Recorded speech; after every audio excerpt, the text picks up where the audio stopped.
사람들은 살기 좋은 세상이 오기를 기대합니다. 지난 여름에는 유난히 무더웠는데 여름이 빨리 지나고 가을이 오기를 기대했습니다. 이제 겨울이었습니다. 겨울에 추운 날씨가 지나가고 또 꽃피는 봄이 오기를 기대합니다. 우리나라는 지난 세기에 험난한 세월을 보냈습니다. 일본의 나라를 빼앗겼을 때는 해방을 기다렸고 6.25 전쟁 때 많은 사람들이 죽어갈 때 평화가 오기를 기다렸고 가난으로 배고파할 때 하루속히 마음껏 흰쌀밥을 먹는 날을 기대했습니다. 감사하게도 하나님께서는 우리나라를 우리가 바라는 대로 인도해 주셨습니다. 여러 우여곡절이 있었지만 그래도 우리나라는 세계에서 인정받는 나라가 되었고 경제적으로 발전한 나라가 되었습니다. 하지만 여전히 이 세상의 나라는 완전하지 않습니다. 이 세상에는 완전한 통치자가 없습니다. 가난은 나라님도 구제하지 못한다는 말처럼 아무리 뛰어난 지도자를 세워도 이 세상에서는 한계가 있습니다. 그렇다고 우리는 포기하거나 절망해서는 안 됩니다. 우리의 왕은 예수 그리스도이십니다. 우리는 만왕의 왕이신 예수 그리스도가 통치하시는 세상이 속히 오기를 기대해야 합니다. 어지러운 세상에서 우리가 예수 믿는 성도로서 어떻게 살아야 하는지 함께 나누기를 원합니다. 첫째, 예수님을 기대해야 합니다. 우리가 예수님을 믿는다면 예수님에 대한 기대가 있어야 합니다. 우리는 누구나 다 문제를 안고 살아갑니다. 우리가 가지고 있는 문제를 예수님께 가지고 나가면 예수님께서 그 문제를 해결해 주실 것을 기대해야 합니다. 예수님을 찾는 사람들은 예수님에 대한 기대를 가지고 예수님께 나아갔습니다. 그들은 하나같이 문제를 가지고 나갔습니다. 그 문제를 자기가 스스로 해결할 수 없었기에 그 문제를 가지고 예수님께 나아간 것입니다. 오늘 본문에 보면 한 관리가 와서 예수님께 절하면서 말합니다. 자기 딸이 방금 죽었는데 오셔서 그 몸에 손을 얹어 주소서. 그러면 살아나겠나이다. 이 이야기는 마가복음과 누가복음에도 나옵니다. 오늘 본문에는 이 관리 이름이 나오지 않지만 이 관리는 야이로라고 하는 회당장으로 나옵니다. 예수님께서 이 관리의 요구를 들어주시기 위해서 이 관리를 따라갑니다. 제자들도 함께 갔습니다. 그런데 예수님께서 길을 가실 때 12해 동안이나 혈루증으로 앓는 여자가 예수님의 뒤로 와서 가만히 그 겉옷가를 만졌습니다. 이스라엘 사람들은 겉옷에 술을 달고 다녔습니다. 마시는 술이 아니라 실로 만든 술을 달고 다녔습니다. 이것은 하나님께서 그렇게 하라고 하신 것입니다. 그 술을 보면서 그들이 하나님의 백성이고 하나님의 말씀을 지켜야 한다는 것을 기억하라는 것입니다. 이 여인이 예수님의 겉옷가를 가만히 만졌습니다. 사실 이것은 율법에 의하면 하지 말아야 하는 행동이었습니다. 혈루증을 앓는 여인은 부정하기에 사람들로부터 격리되었고 사람들과 접촉해서는 안 되었습니다. 그 여인과 접촉하는 사람은 부정하게 됩니다. 그럼에도 이 여인에게는 예수님에 대한 기대가 있었습니다. 마음속으로 생각하기를 예수님의 겉옷가만 만져도, 옷만 조금만 만져도 내가 구원을 받겠다, 이런 기대가 있었습니다. 이것은 이 여인이 예수님께서 그의 병을 고쳐줄 것이라는 기대가 있었다는 것입니다. 이 여인은 12년 동안 그 병을 고치기 위해서 유명한 의사들을 찾아다녔습니다. 하지만 좋다는 약은 다 먹어보고 좋은 의사들을 만나보았지만 그의 병을 고칠 수가 없었습니다. 그의 재산만 낭비하게 되었습니다. 이 여인은 병을 고치기 위해서 해볼 수 있는 방법을 다 해보았지만 병을 고칠 수 없었습니다. 그래서 마지막 희망을 가지고 예수님을 찾아간 것입니다. 하지만 이 여인은 정식적으로 예수님께 요청하지 않았습니다. 많은 사람들 뚫고 예수님께 나아가 자기의 상황을 말씀드리는 것이 부담이 되었던 것 같습니다. 만약 자신의 처지를 사람들 앞에서 말하면 많은 사람들이 자기를 주목할 것이고 사람들에게 알려질 것입니다. 대신에 예수님의 옷가만 만져도 낫겠다는 믿음이 있었기에 아무도 모르게 예수님의 옷가를 만졌습니다. 그리고 예수님과의 접촉도 최소화하기 위해서 옷가만 만졌습니다.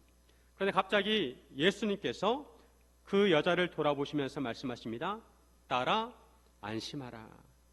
내 믿음이 너를 구원하였다라고 하십니다.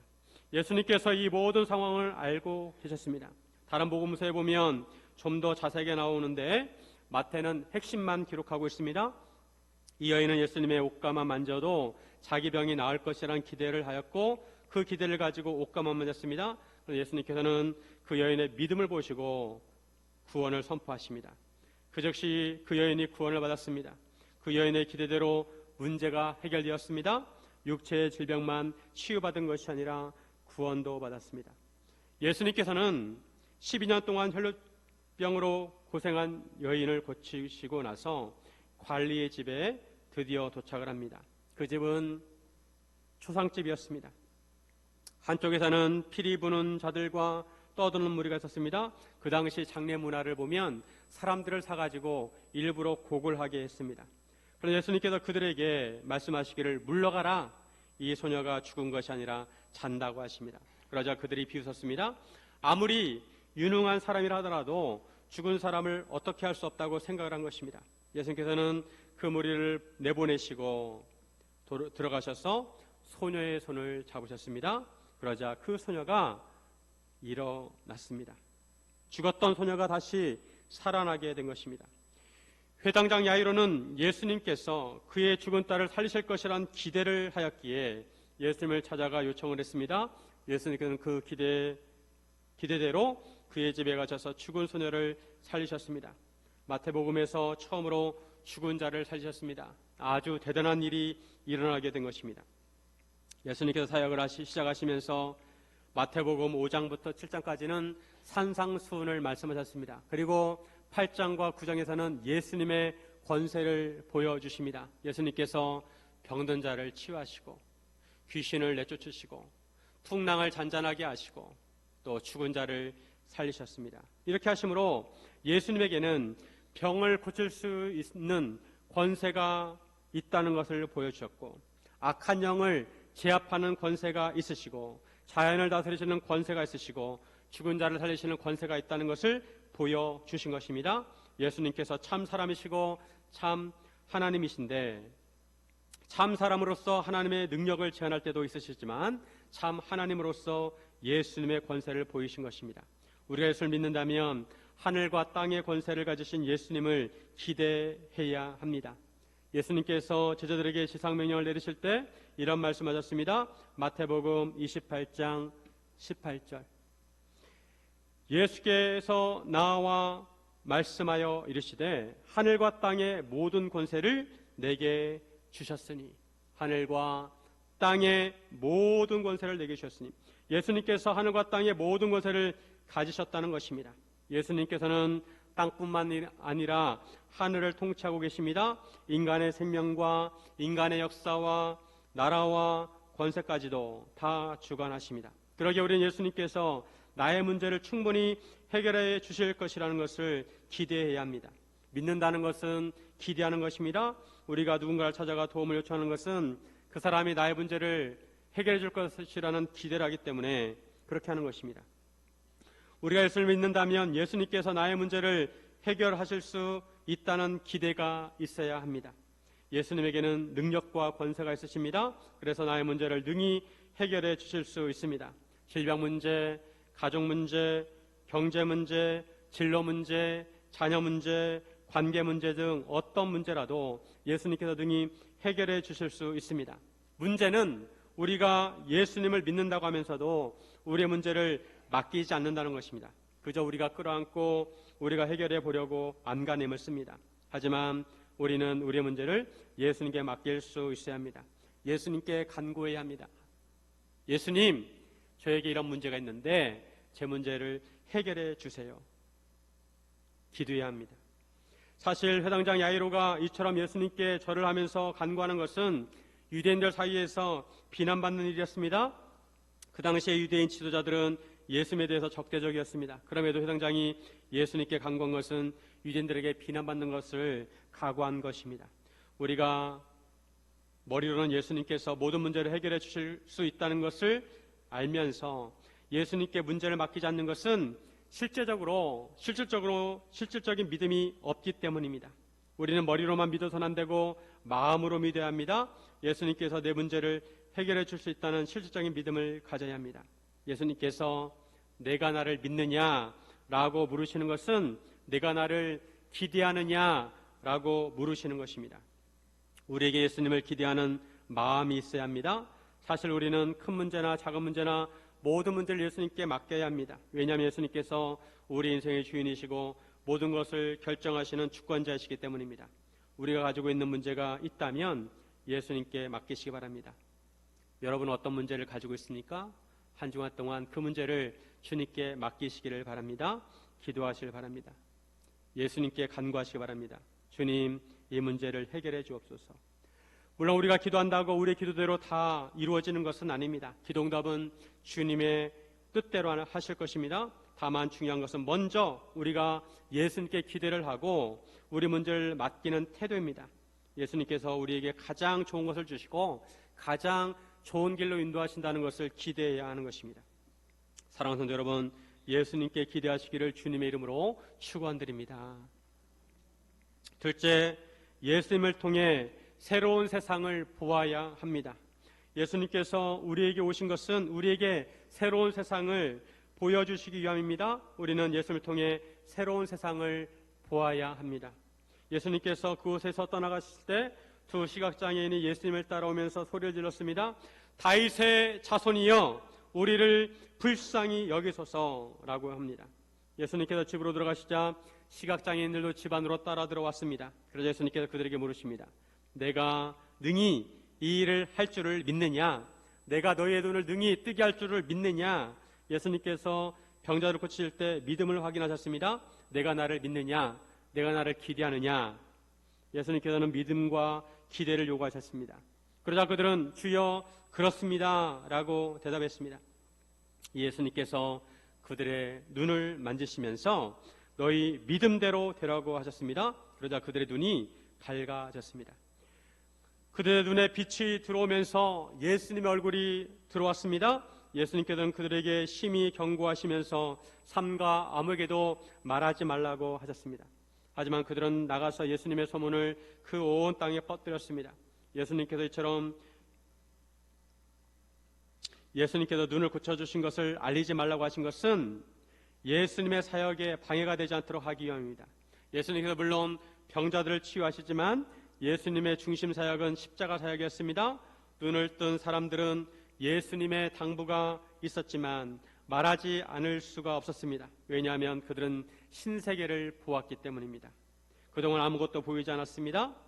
하지만 그들이 눈을 뜨고 나서 새로운 세상이 밝아졌습니다. 시각장애인의 눈을 처음 떴을 때 세상이 어떻게 보였을까 상상해 보시기 바랍니다.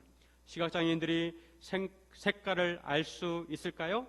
빨주노초 파남보 색깔이 있지만 그 색깔을 본 적이 없습니다. 빨간색, 파란색이라는 말을 들어보았지만 그 색깔을 본 적이 없습니다. 하지만 눈을 뜨고 나서 밝은 세상을 보게 되었습니다.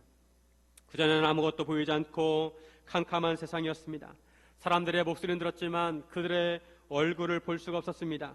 그런데 눈을 뜨고 나니 사람들의 목소리와 사람의 얼굴이 매치가 되었습니다.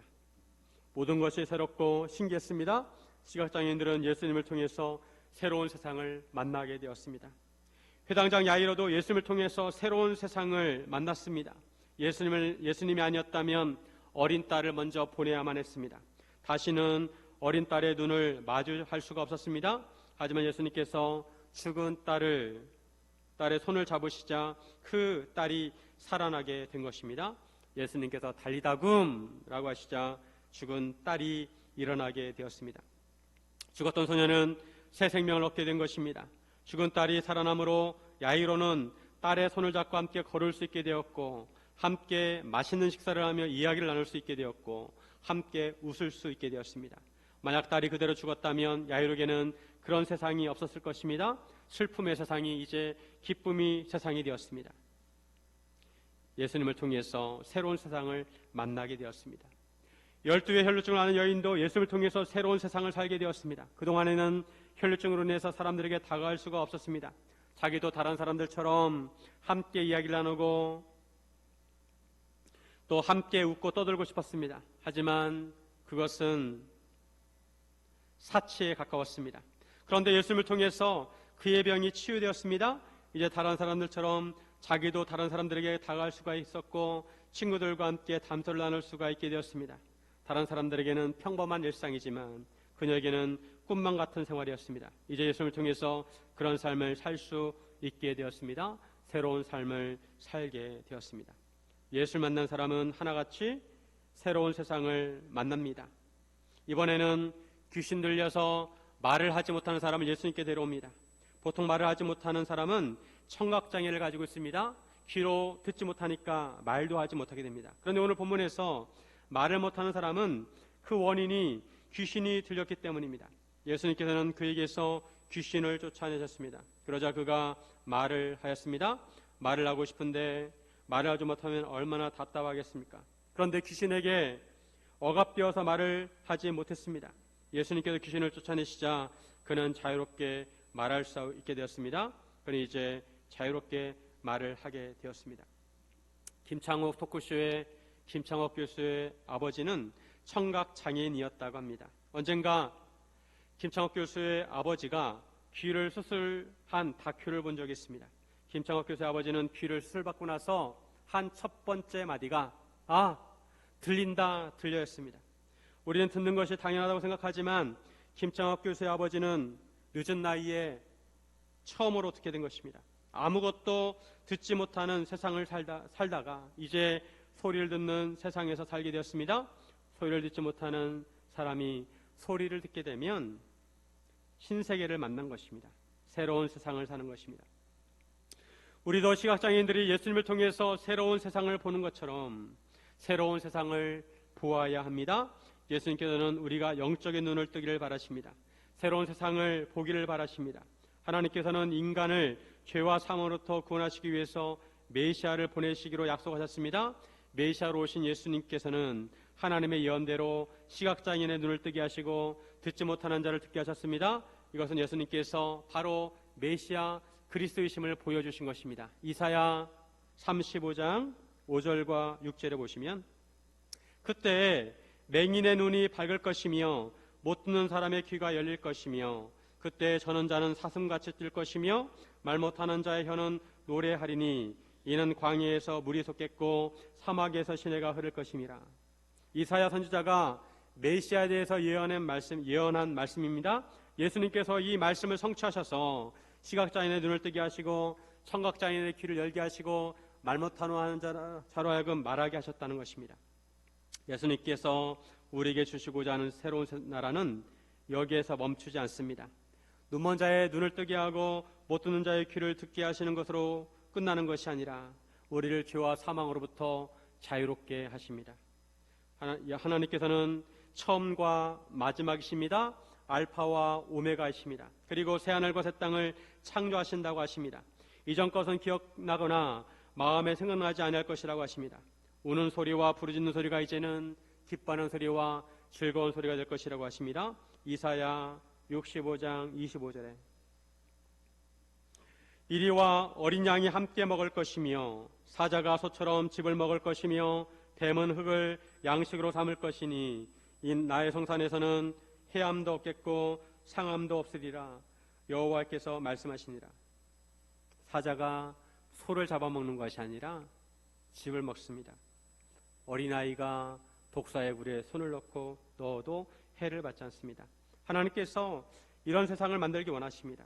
맨 마지막 성경 요한계시록에서도 새하늘과 새 땅에 대해서 말씀하고 있습니다. 요한계시록 21장 1절과 2절 우리 같이 한번 읽습니다. 또 내가 새 하늘과 새 땅을 보니 처음 하늘과 처음 땅이 없어졌고 바다도 다시 있지 않더라. 또 내가 보매 거룩한 성 새 예루살렘이 하나님께로부터 하늘에서 내려오니 그 준비한 것이 신부가 남편을 위하여 단장한 것 같더라. 하나님께서 새 하늘과 새 땅을 창조하신다고 말씀하고 있습니다. 하나님께서는 궁극적으로 우리에게 새 하늘과 새 땅을 주시기 원하십니다. 우리는 눈을 떠서 새로운 세상을 보아야 합니다. 예수님께서 새로운 하나님의 나라를 이루기를 위해서 오셨습니다. 하나님께서는 모든 눈물을 그 눈에서 닦아주시고 다시는 사망이 없고 애통하는 것이나 곡하는 것이나 아픈 것이 다시 있지 아니하고 처음 것들이 다 지나갔다고 하십니다. 새로운 세상을 열기를 원하십니다. 우리 예수님을 통해서 새로운 세상을 보아야 하고 꿈꿔야 합니다. 우리가 지금 살고 있는 세상은 수시로 변합니다. 그리고 우리가 살아왔고 알고 있는 세상이 전부가 아닙니다. 우리의 생각이 바뀌면 세상이 다르게 보입니다. 우리의 마음이 바뀌면 새로운 세상이 펼쳐집니다. 사랑하는 마음이 있으면 세상이 아름답게 보입니다. 우리는 새로운 안목과 새로운 마음으로 세상을 바라보아야 합니다. 사랑하는 여러분, 예수님을 통해서 새로운 세상을 보시기를 주님의 이름으로 축원드립니다. 셋째, 우리가 예수님의 일꾼이 되어야 합니다. 예수님께서는 이 땅에 오셔서 새로운 세상을 보게 하셨습니다. 그리고 새로운 세상, 하나님의 나라를 이루시기 위해서 사역하셨습니다. 그리고 이 사역에 우리가 동참하기를 원하십니다. 우리가 예수님의 일꾼이 되기를 원하십니다. 우리가 예수님의 일꾼이 되기 위해서는 예수님을 따라가야 합니다. 27절에 보시면 예수께서 거기에서 떠나가실 때 두 맹인이 따라오며 소리질러 이르되 다윗의 자손이여 우리를 불쌍히 여기소서 하다니. 시각장애인들은 예수님을 따랐습니다. 예수님께서 자기들의 눈을 뜨게 해주기를 바라고 따랐습니다. 시각장애인이 예수님을 따랐다는 것은 예수님을 따라갔다는 의미도 있지만 마음으로 예수님을 따랐다는 것입니다. 즉 예수님을 따른다는 의미는 발걸음으로 예수님을 따른다는 의미도 있지만 예수님을 흠모하고 예수님의 가르침을 따른다는 의미가 있습니다. 예수님의 가르침을 따르는 것을 제자도라고 합니다. 우리가 예수님의 일꾼이 되려면 예수님의 가르침을 받아야 합니다. 예수님의 제자도를 배워야 합니다. 예수님께서는 제자도를 강조하셨습니다. 예수님을 따르는 제자는 마음으로 따를 뿐만 아니라 행동으로 예수님의 말씀을 지켜야 합니다. 우리가 예수님의 제자가 되려면 모든 것을 예수님께 맡기고 예수님처럼 살아야 합니다. 예수님을 닮아가야 합니다. 예수님의 인격을 닮아야 하고 예수님처럼 생각하고 예수님처럼 행동하고 예수님처럼 살아야 합니다. 우리가 예수님의 일꾼이 되려면 예수님의 가르침을 따르려는 마음이 있어야 합니다. 하루에 한 가지라도 예수님의 가르침을 따라야 합니다. 또한 시각장애인들은 예수님을 다윗의 자손이라고 불렀습니다. 예수님을 다윗의 자손이라고 부른 것은 예수님을 메시아로 여겼다는 것입니다. 하나님께서 다윗에게 언약하시기를 내 씨가 내 나라를 영원한 내 나라의 왕위를 영원히 견고하게 하신다고 하셨습니다. 메시아가 다윗의 가문에서 나온다는 것입니다. 그래서 마태복음 처음에 보면 예수님의 족보가 나오는데 아브라함과 다윗의 자손 예수 그리스도의 계보라고 나옵니다. 시각장애인들이 예수님을 다윗의 자손이라고 한 것은 예수님을 메시아로 믿은 것입니다. 예수님을 메시아 그리스도로 믿은 것입니다. 하지만 그 당시 종교 지도자들은 예수님을 메시아로 인정하지 않았습니다. 예수님께서 메시아에 대해서 예언된 말씀을 따라 시각장애인의 눈을 뜨게 하시고 못 듣는 자를 듣게 하시고 말 못하는 자를 말하게 하셨는데도 바리새인들은 예수님을 메시아로 인정하지 않았습니다. 오히려 그들은 예수님께서 귀신 들려 말 못하는 자에게 귀신을 쫓아내 말을 하게 하신 것을 보고 그들은 예수님께서 귀신의 왕을 힘입어서 귀신을 쫓아냈다고 하였습니다. 이에 대해서 예수님께서 이렇게 말씀하셨습니다. 마태복음 12장 26절에 만일 사탄이 사탄을 쫓아내면 스스로 분쟁하는 것이니 그리하고야 어떻게 그의 나라가 서겠느냐. 예수님의 일꾼이 되려면 예수님께서 어떤 분이신지 알아야 합니다. 시각장애인은 예수님을 메시아로 믿음으로 그들의 눈을 뜨게 되었습니다. 하지만 하나님의 율법에 정통한 바리새인들은 육신의 눈은 뜨고 있었지만 영안이 가려져서 예수님을 알아보지 못했습니다. 그들은 오히려 예수님을 방해했고 예수님을 비난했습니다. 그럼에도 예수님께서는 본질적인 사역을 하십니다. 예수님께서 하셔야 하는 일을 하셨습니다. 35절에 예수께서 모든 도시와 마을에 두루 다니사 그들의 회당에서 가르치시며 천국복음을 전파하시며 모든 병과 모든 악한 것을 고치시니라. 예수님께서 모든 도시와 마을을 다니시면서 회당에서는 하나님의 말씀을 가르치시고 천국복음을 전파하시고 모든 병과 약한 것을 고치셨습니다. 가르치는 사역과 전파하는 사역과 치유하는 사역을 하셨습니다. 이것이 예수님의 3대 사역입니다. 그래서 교회도 예수님의 사역을 이어받아 하나님의 말씀을 가르치고 복음을 전파하고 영혼들을 치유합니다. 예수님의 일꾼은 예수님께서 하시는 사역을 이해하고 예수님께서 하시는 일을 해야 합니다. 그리고 우리가 예수님의 일꾼이 되려면 예수님의 마음을 가져야 합니다. 예수님께서는 사람들을 불쌍히 여기셨습니다. 36절에 보시면 36절 무리를 보시고 불쌍히 여기시니 이는 그들이 목자 없는 양과 같이 고생하며 기진함이라. 여기서 무리를 보시고 불쌍히 여기셨다는 것은 그냥 마음만 안 됐구나 이런 마음이 아니라 그 단어를 보면 강조된 단어입니다.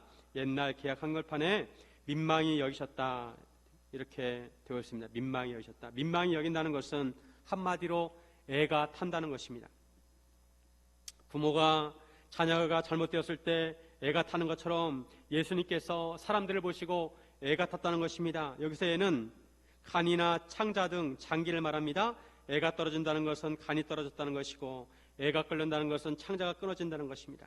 예수님께서 무리를 보실 때 애가 타고 애가 끊어질 정도로 불쌍히 여기셨다는 것입니다. 저들을 어떻게 해야 하나? 그들의 선생이라고 할 수 있는 바리새인들은 영적으로 깨닫지 못하기에 그들을 바른 길로 인도할 수가 없습니다. 그래서 무리들은 목자 없는 양같이 되었습니다. 고생하고 기진했습니다. 그들의 삶은 고달팠습니다. 굶고 추위에 떨며 삶에 지쳤습니다. 하나님께서 태초에 인간을 창조하실 때 매우 기뻐하셨습니다. 하지만 최초 인간은 죄를 짓고 나서 에덴 동산에 쫓겨나게 되었습니다. 하나님과 분리되게 되었고 죄악과 고통 가운데 살다가 죽음을 맞이하게 됩니다. 예수님께서 이런 인생을 불쌍히 여기셨다는 것입니다. 애가 끌었다는 것입니다. 그리고 사람들에게 새로운 삶을 선물해 주기를 원하셨습니다. 죄와 사망을 극복하고 영생을 누리는 삶을 살기를 원하셨습니다. 예수님께서 이 사역을 하시기 위해서 이 땅에 오신 것입니다. 죄와 사망의 문제를 해결해 주시기 위해서 예수님은 대가를 치라 했습니다. 피 없이는 죄의 문제를 해결할 수가 없었습니다. 그래서 예수님께서 친히 십자가에 달리셔서 보혈을 흘리셨습니다. 우리를 대신해서 하나님의 진노를 받으시고 우리에게 새 생명을 주셨습니다. 이것이 바로 복음입니다. 목자 없는 양같이 방황하는 인간들이 구원받는 길은 예수님을 믿는 것입니다. 우리를 대신하여 십자가를 지신 예수님을 믿을 때 죄의 문제가 해결되고 죄와 사망을 극복하고 영생의 삶을 살게 됩니다. 사람들이 고생을 해서 나중에 영원을 누리면 문제가 되지 않습니다. 그런데 고생은 고생대로 하고 결국 멸망하는 인생을 산다면 그것은 문제입니다. 예수님께서 이런 인생을 보시고 애가 타셨습니다. 예수님께서는 그들을 구원하기 원하십니다. 우리도 이런 마음을 가져야 하는 것입니다. 문제는 예수님께서 이처럼 놀라운 일을 하셨는데 사람들이 무지해서 알지 못한다는 것입니다. 그래서 예수님께서는 제자들에게 이렇게 말씀하십니다. 37절과 38절 같이 한번 읽습니다. 이에 제자들에게 이르시되 추수할 것은 많되 일꾼이 적으니 그러므로 추수하는 주인에게 청하여 추수할 일꾼들을 보내주소서 하라 하시니라. 예수님의 눈에는 추수할 것들이 너무 많다는 것입니다. 구원받아야 할 영혼들이 너무나 많다는 것입니다. 그러니 추수할 일꾼이 필요하다는 것입니다. 예수님과 함께 영혼을 구원할 사람들이 필요하다는 것입니다. 예수님께서는 제자들에게 추수할 일꾼을 보내달라고 기도하라고 하십니다. 예수님과 함께 목자 없는 양같이 헤매는 영혼들을 인도할 일꾼들이 필요하다는 것입니다. 그 당시에 바리새인들은 6,000명 정도 되었는데 그들이 만약 예수님을 믿고 따랐다면 하나님의 나라가 더 왕성하게 일어났을 것입니다. 하지만 그들은 예수님을 외면했습니다. 그래서 예수님은 추수할 일꾼들을 세우시기 위해서 제자를 삼으셨습니다. 그리고 예수님은 추수할 일꾼들을 찾으십니다. 예수님께서 이런 일꾼들을 만드시려고 제자들을 부르시고 세우셨습니다. 오늘 본문 바로 다음에 마태복음 10장에서 예수님의 12제자가 소개되고 있습니다.